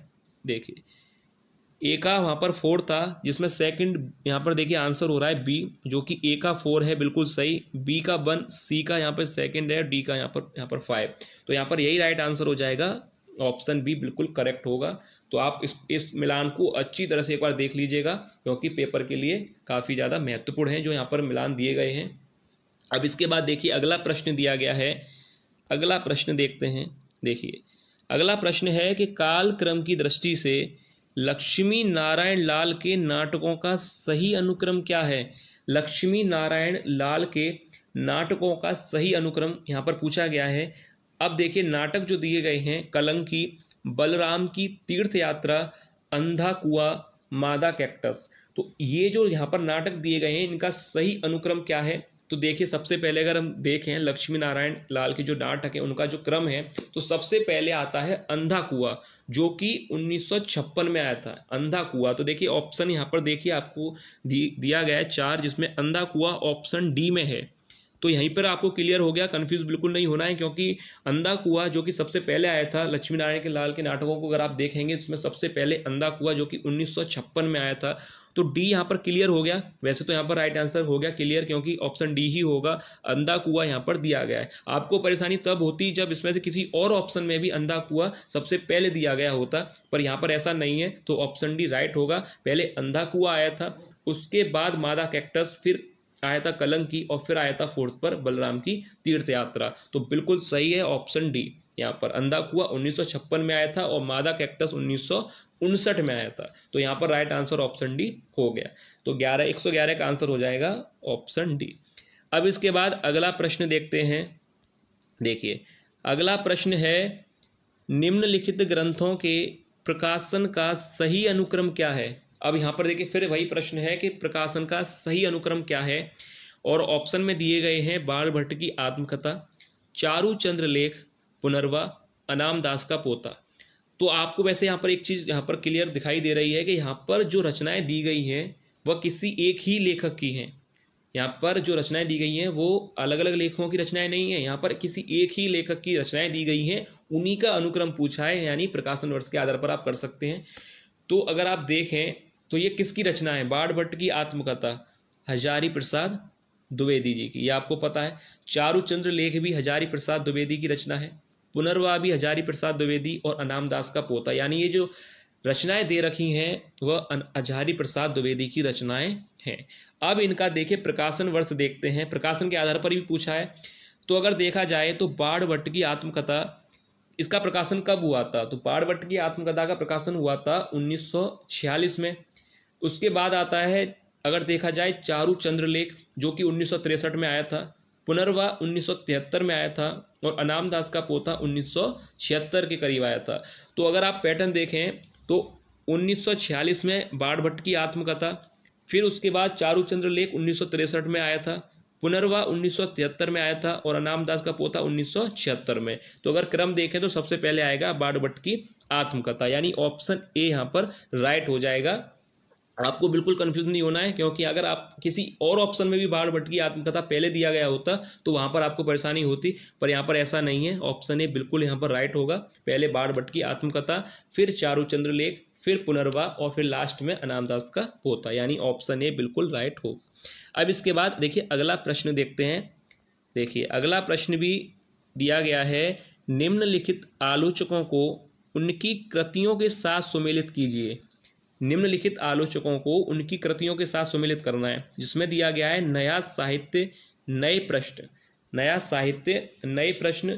तो अब ये यहीं पर देखिए आपको आलोचक पता है, यानी इसके जो रचनाकार हैं वो आपको पता होना चाहिए कि नया साहित्य नए प्रश्न। तो देखिए इनके जो रचनाकार हैं वह है नंद दुलारे वाजपेयी, यानी ऑप्शन यहाँ पर जो दिया गया है पहला वाला ए, इसका मिलान होना चाहिए 3 के साथ, यानी नंद दुलारे वाजपेयी। अगर आप देखिए इसके बाद आगे देखते हैं तो देखिए डी जो कि सबसे सरल है, मेरा परिवार, इसका यहाँ पर मिलान किसके साथ होना चाहिए, महादेवी वर्मा। तो यहाँ पर ही आप इसी से आइडिया लगा सकते हैं, ऑप्शन देखते हैं इसी से हमें क्लियर हो जाएगा। अब यहाँ पर देखिए थोड़ा ऑप्शन देखते हैं कि ए का 3 होना चाहिए और डी का पहला। कोई ऑप्शन यहाँ पर देखते हैं, ए का 3 होना चाहिए और डी का पहला, जिसमें ऑप्शन बी यहाँ पर आपको दिखाई दे रहा है, जिसमें ऑप्शन बी अगर आप देखें जिसमें ए को 3 के साथ मिलान किया गया है और बी को डी को पहले के साथ। तो यहाँ पर यही ऑप्शन राइट हो जाएगा, क्योंकि ए को 3 के साथ मिलान है नंद दुलारे वाजपेयी, मेरा परिवार जो कि महादेवी वर्मा की जो है वह रचना है। अगर आप देखें बी को 4 के साथ किया गया है, जिसमें बी कौन सी रचना है, विचार और वितर्क, जो कि 4 किसके साथ किया गया है, हजारी प्रसाद द्विवेदी, बिल्कुल सही है। अगर आप सी को देखें, अगर आप यहाँ पर सी वाले को देखते हैं तो देखिए सी में यहाँ पर क्या है कि सेकंड के साथ मिलान किया गया है, जिसमें आता है अज्ञे। तो देखिए वैसे भी क्लियर हो गया। नया साहित्य नया प्रश्न नंद दुलारे बिल्कुल सही है, मेरा परिवार महादेवी वर्मा, विचार और वितर्क देखा जाए तो हजारी प्रसाद द्विवेदी, और हिंदी साहित्य यानी अज्ञे। तो यहाँ पर क्लियर हो गया, ऑप्शन कौन सा राइट हो जाएगा, बी। याद रखिएगा ऑप्शन बी यहाँ पर बिल्कुल सही आंसर होगा। अब इसके बाद अगला प्रश्न देखते हैं। देखिए अगला प्रश्न दिया गया है कि निम्नलिखित उपन्यासों को उनके पुरुष पात्रों के साथ सुमेलित कीजिए। अब देखिए काफी प्रश्न आ रहे हैं जिसमें अनुक्रम से संबंधित प्रश्न पूछे जा रहे हैं और सुमेलित करने यानी उनको मिलान करना। तो ये प्रश्न भी एग्जाम में ज्यादातर आते हैं, तो इनको भी अच्छी तरह से पढ़ के चलिएगा। तो यहाँ पे देखिए एक सुमेलित संबंधित प्रश्न पूछा गया है कि उन उपन्यास दिए गए हैं उनको उनके पुरुष पात्रों के साथ मिलान करना है। अब जिसमें सबसे पहले यहाँ पर देखिए उपन्यास दिए गए हैं नीला चांद, किस्सा गुलाम, जूठन, गबन और गोदान। ये जो यहाँ पर दिए गए हैं उपन्यास, अब इनके जो पात्र हैं उनके साथ इसका मिलान होना चाहिए। तो देखिए सबसे पहले देखते हैं एक एक करके इनके बारे में भी। तो अगर हम सबसे पहले देखें तो जो सबसे ज़्यादा फेमस जो उपन्यास हैं उसमें आते हैं गबन और गोदान, जो कि मुंशी प्रेमचंद के उपन्यास हैं। तो अगर देखिए गबन, अगर आप सबसे पहले यहाँ पर गबन को देखें तो अगर आपने गबन के बारे में पढ़ा होगा तो गबन उपन्यास के जो पात्र हैं वह हैं देवी दीन। तो यहीं पर देखिए क्लियर हो जाएगा, जो ए है देवी दीन वो गबन उपन्यास के पात्र हैं, यानी जो गबन उपन्यास है मुंशी प्रेमचंद का उसके पात्र हैं देवी दीन। तो यहाँ पर ए का जो मिलान होना चाहिए 4 के साथ होना चाहिए। अब इसके बाद अगर आप गोदान से भी अगर देखें तो गोदान है, अब गोदान जो उपन्यास है ये भी मुंशी प्रेमचंद का है, इसका जो मिलान होना चाहिए यानी इसके जो पात्र हैं वह ओंकार नाथ, यानी इसका 5 के साथ होना चाहिए। तो वैसे चाहें तो आप इसी से अपने प्रश्न को हल कर सकते हैं, क्योंकि ए को 4 के साथ और सी को 5 के साथ मिलान करना है। अब यहाँ पर देखिए ऐसा कोई विकल्प दिया गया है जिसमें ए को 4 के साथ और सी को 5 के साथ मिलान किया गया हो। देखिए पहला ही ऑप्शन यहाँ पर दिया गया है कि जिसमें ए को 4 के साथ और सी को 5 के साथ मिलान किया गया है, तो यही ऑप्शन राइट हो जाएगा। और फिर भी एक बार इसके बारे में हम देख लेते हैं, जिसमें ए को 4 और सी का 5, ये तो कंफर्म है। बी को 1 और डी का 2 दिया गया है, बी को दिया गया है 1 के साथ। तो ये आप जानते हैं कि नीला चांद इसके जो पात्र हैं वह हैं कीर्ति वर्मा, बिल्कुल सही है। और किस्सा गुलाम के जो पात्र हैं वो हैं कुंदन, और ओंकार नाथ जो हैं गोदान उपन्यास के पात्र हैं, और देवी दीन जो कि गबन के पात्र हैं। तो याद रखिएगा ये चारों आप याद कर लीजिएगा कि गोदान जो उपन्यास है उसके पात्र हैं ओंकार नाथ, गबन के देवी दीन, नीला चांद के कीर्ति वर्मा और किस्सा गुलाम के कुंदन। याद रखिएगा। तो कौन सा ऑप्शन राइट हो जाएगा, ए। याद रखिए यहाँ पर ये राइट आंसर हो जाएगा ऑप्शन ए का 4, बी का पहला, सी का जो 5वां होगा और डी का दूसरा। अब इस देखिए अगला प्रश्न है, निम्नलिखित काव्य लक्षणों का उनके प्रतिस्थापकों के साथ सुमेलित कीजिए। अब यहाँ पर देखिए पहला दिया गया है कि शब्दार्थी सहितो काव्यम, ये किसका कथन है, यानी किसने कहा था कि शब्दार्थी सहितो काव्यम, यानी ए का मिलान किसके साथ होना चाहिए, दंडी, कुंतक, बामह, भरतमुनि या विश्वनाथ। तो देखिए ए का मिलान होगा सी के साथ, यानी ये बामह का कथन है, आचार्य बामह का कथन है कि शब्दार्थी सहितो काव्यम, यानी ए को मिलाया जाएगा 3 के साथ। दूसरा दिया गया है कि ननु शब्दार्थी काव्यम, ये किसने कहा था, तो ऑप्शन इसका मिलान होगा ए के साथ। सी दिया गया है कि शब्दार्थी सहितो वक्र कवि व्यापार शालिनी, यानी यह किसके साथ मिलान होगा, सी का, तो इसका हो जाएगा, यह कहा गया है कुंतक के द्वारा, यानी सेकंड के साथ। वाक्य रसात्मक काव्यम, ये कहा गया है, यानी ये किसने कहा है, विश्वनाथ ने, यानी सीधा 5 के साथ यहाँ पर इसका मिलान होगा। तो ये मिलान अच्छी तरह से देख लीजिएगा, यहाँ पर ए को हमने 3 से मिलाया है और बी को पहले के साथ। तो देखिए ऐसा कोई ऑप्शन है, यहाँ पर दिया गया है ए को 3 और बी को पहले के साथ। तो देखिए ए को 3 के साथ मिलान किया गया है, ए में है नहीं, बी नहीं है, सी भी नहीं है, डी यहाँ पर दिया गया है जिसमें ए को 3 के साथ, बी को पहले और सी को सेकंड और डी को 5वें के साथ मिलाया गया है, यानी वाक्य रसात्मक काव्यम डी का 5 है। तो बिल्कुल यहाँ पर डी ऑप्शन करेक्ट हो जाएगा, जिसमें ए 3, बी 1, सी 2 और डी 5 है। तो अच्छी तरह से मिलान को देख लीजिएगा और ऑप्शन यहाँ पर डी बिल्कुल राइट होगा। अब इसके बाद अगला प्रश्न देखते हैं। देखिए अगला प्रश्न यहाँ पर दिया गया है, गिल्लू कहानी की लेखिका हैं मनु भंडारी, महादेवी वर्मा, शिवानी या मधु कांकरिया। तो देखिए सरल प्रश्न है, गिल्लू कहानी की जो लेखिका हैं वह है महादेवी वर्मा, यानी बी ऑप्शन यहाँ पर राइट होगा। तो सरल प्रश्न है। अब इसके बाद अगला प्रश्न है कि प्रकाशन काल की दृष्टि से कौन सा अनुक्रम सही है, प्रकाशन काल की दृष्टि से, जिसमें इसमें भी 4 दिए गए हैं, जिसमें है कि माँ, श्यामा स्वप्न, सती मैया का चौरा या सोना माटी। तो अगर देखिए इसका भी अगर प्रकाशन के आधार पर देखा जाए, तो प्रकाशन अगर देखा जाए तो इसमें 4 दिए गए हैं, माँ, श्यामा स्वप्न, सती मैया का चौरा और सोना माटी। तो अब देखिए इसमें अगर देखा जाए तो सबसे पहले जो प्रकाशन हुआ था श्यामा स्वप्न का हुआ था, उसके बाद माँ, और फिर थर्ड जो हुआ था सती मैया का चौरा, और 4th नंबर पर आएगा सोना माटी। तो यहाँ पर कौन सा ऑप्शन है जिसमें यह पैटर्न बनेगा, तो देखिए श्यामा स्वप्न है सिर्फ सी में, यानी सी में दिया गया है श्यामा स्वप्न, माँ, सती मैया का चौरा और सोना माटी। तो देखिए थर्ड ऑप्शन यहाँ पर राइट हो जाएगा, यह अनुक्रम बिल्कुल सही है, याद रखिएगा। अब इसके बाद देखिए अगला प्रश्न है, कालक्रम की दृष्टि से निम्नलिखित कहानियों का सही अनुक्रम क्या है। और देखिए कहानियां दी गई हैं ममता, गूंगे, सुखमय जीवन और जिंदगी और जौक। तो इसमें देखिए कौन सा ऑप्शन राइट होना चाहिए, पहले में है ममता, ऑप्शन बी सुखमय जीवन है, सी में दिया गया है जिंदगी और जौक और डी में गूंगे।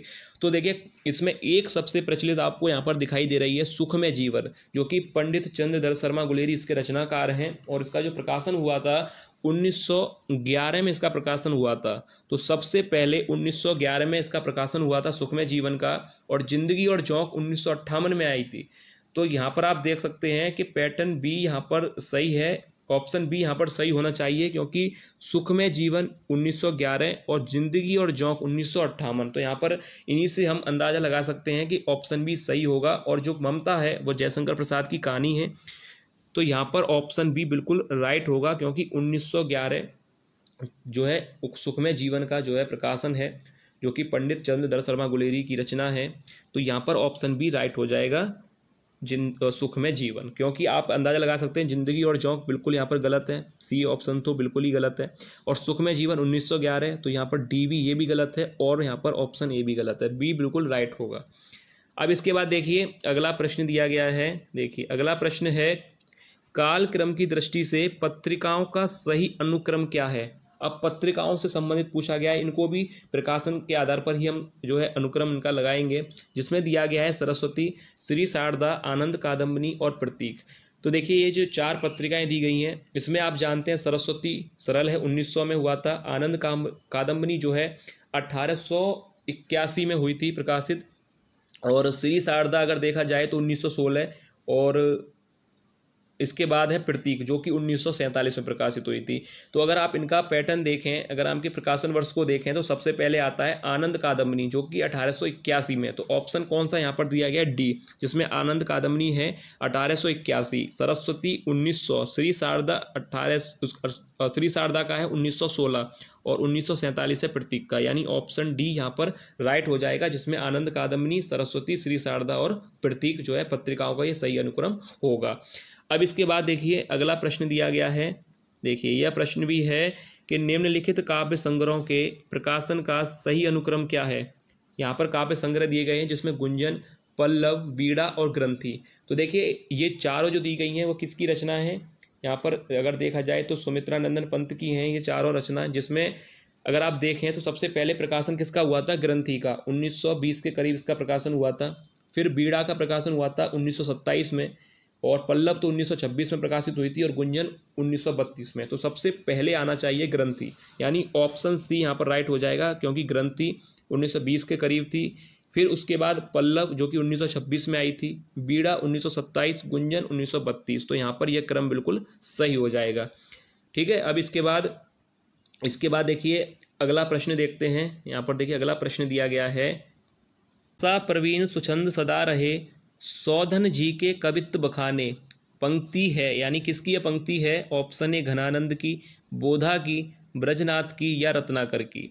तो ये पंक्ति है कि भाषा प्रवीण सुछंद सदा रहे, सौधन जी के कवित्व बखाने। तो यह पंक्ति जो है किसकी है? तो यहाँ पर राइट आंसर हो जाएगा ऑप्शन ए, यानी घनानंद की एक कविता है जिसकी यहाँ पर यह पंक्ति दी गई है। तो यहाँ पर राइट आंसर हो जाएगा ऑप्शन ए, घनानंद। अब इसके बाद अगला प्रश्न दिया गया है कि निम्नलिखित में से कौन आंचलिक कथाकार हैं? Option A Premchand, B Jaishankar Prasad, या सी कमलेश्वर, या डी फणीश्वर नाथ रेणु। तो देखिए यहाँ पर राइट आंसर होगा कि आंचलिक कथाकार कौन है? फणीश्वर नाथ रेणु, यानी डी ऑप्शन यहाँ पर बिल्कुल करेक्ट हो जाएगा कि आंचलिक कथाकार हैं फणीश्वर नाथ रेणु। अब इसके बाद देखिए अगला प्रश्न यहाँ पर दिया गया है। देखिए अगला प्रश्न है, हिंदी भाषा में सतत और व्यापक मूल्यांकन करते समय आप किस बात पर विशेष ध्यान देंगे? भाषा प्रयोग की कुशलता, बी शुद्ध वर्तनी, सी परियोजना, या डी शुद्ध उच्चारण। तो देखिए ये प्रश्न काफ़ी सरल है, ऑप्शन बी यहाँ पर राइट हो जाएगा, शुद्ध वर्तनी। और 122 का आंसर मैंने आपको बता दिया। आंचलिक कथाकार कौन है? फणीश्वर नाथ रेणु। अब इसके बाद देखिए अगला प्रश्न देखते हैं। यहाँ पर अगला प्रश्न दिया गया है, जस चंद्रिका के रचयिता का नाम है। जय मयंक जस चंद्रिका के रचयिता का नाम है भट्टकेसर, नरपति नाल, नल सिंह या मधुकर कवि। तो देखिए जय मयंक जस चंद्रिका इसके जो रचनाकार हैं, तो यहाँ पर राइट आंसर हो जाएगा डी, मधुकर कवि। यहाँ पर याद रखिएगा, जय मयंक जस चंद्रिका के जो रचनाकार हैं वह है मधुकर कवि। अब इसके बाद देखिए अगला प्रश्न है जो कि वीडियो का लास्ट प्रश्न है, 125 आदिकालीन काव्य धारा में उपलब्ध नहीं है जैन साहित्य, सिद्ध साहित्य, सिख साहित्य, और यहाँ पर डी ऑप्शन दिया गया है, आपको दिखाई नहीं दे रहा, मैं आपको बता दूं, नाथ साहित्य।